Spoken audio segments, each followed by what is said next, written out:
essoufflé, on abaisse les épaules.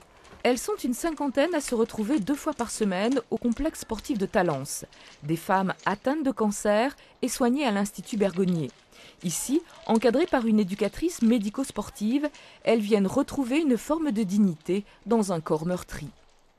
Elles arrivent très souvent repliées sur elles-mêmes et donc moi j'axe beaucoup en fait sur l'ouverture et travailler vraiment sur le corps pour retrouver un bien-être.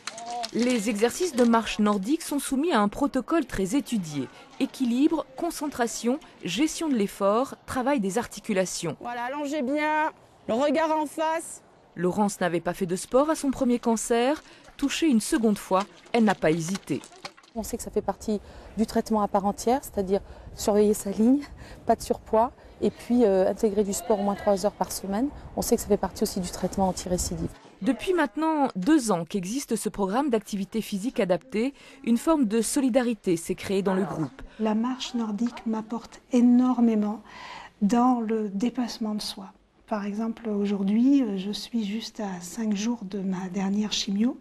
Et là, le fait d'avoir ce but, la marche, la rencontre avec les autres, c'est très important. Ça m'a boosté. Il y a des moments où on ne se sent pas bien, où on a envie de parler à quelqu'un. Et maintenant, des fois, se confier à des copines, elles le comprennent mieux parce qu'elles savent ce que c'est la maladie.